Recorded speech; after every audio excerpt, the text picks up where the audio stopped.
We're just, in the process right now of just looking at some guys and trying to get our best available on the field.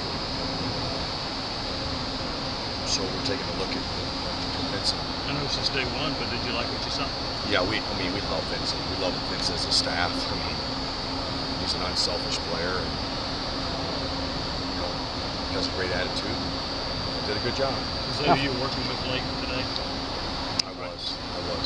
How far does that attitude go in making a transition like this? Well, it goes a long way. And the great thing about it is that he's played defensive back. So he's got awareness. Anytime you play the opposite position, in this case it's the wide receiver to defensive back, there's a lot of similarities and lingo that he hears, so he knows how to attack it. So it's very good. He feels comfortable with it. Is it a definite move at this point? Not, I wouldn't say that. It's just we won't take a look at it for a couple of days. And again, the whole idea is to try and get our best 11 on the field. Willie, you talk about getting the best guys out there. You guys haven't been bashful about playing Cam Salton and Malik Foreman deeper into camp now. What do you continue to see out of those guys? They're work in progress.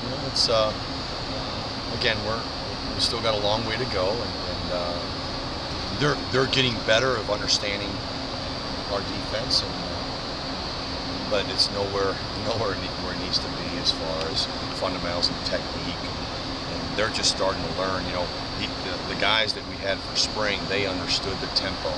So for them, it's the first time around. So they're still adjusting to that speed. You've been around the SEC a long time. How much is that asking of some freshmen to come in and play at the cornerback position in this league? Well, again, I've always played freshman. Play the best player. If you're ready, you're playing. I've always been a guy, I'm not a big red shirt guy.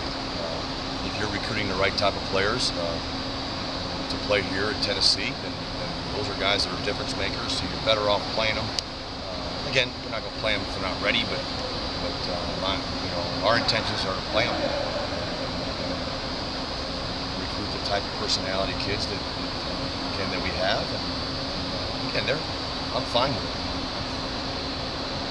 All the places that most of the places I've been, it's like freshmen, play the best. Do you think that opens their eyes, everybody's eyes in the secondary when you're doing that, when you're so willing to play freshmen, when you're thrusting them out there every day for the competition, whoever it is? Yeah, I think so. And, that's the best motivator is the competition. So it's really good for the team. What's the thinking of taking a look at Weeks Maven at linebacker? We want, again, we're trying to get the best players on the field, and what we think is their best position. Boy, I love Jalen. Jalen's a smart, tough football player, and just trying to take a look at this situation for the next couple of days. We've got the time. Why not do it? With Vincent Dallas, will you look at him only in corner, or could he get a look at safety? Right now, strictly corner and nickel. Has there been anybody else getting some looks there at corner now? Obviously, I guess with Riyadh hobbled, is there anybody else who could, in theory, move to corner? Could, but right now we haven't made that decision. So no one like Orta or Thomas or anyone's gotten a look over there? No, sir. There was a play there Saturday morning situation scrimmage where there was a pass along the left sideline. Ryan Randolph hits Marquez North. To a lot of us, it looked like a good play. And I think the officials later came back and said, no, that's targeting. They have a flag. You saw the play. What was your thinking on that?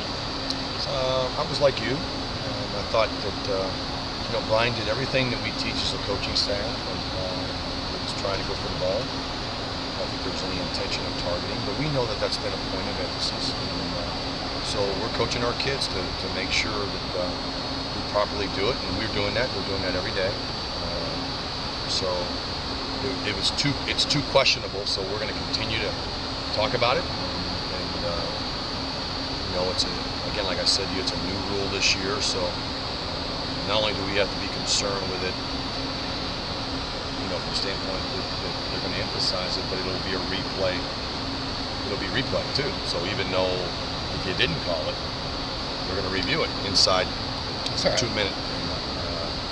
So that's another concern too. So anything that's kind of gray, we got to make sure we're teaching the right things to get out of the grayness.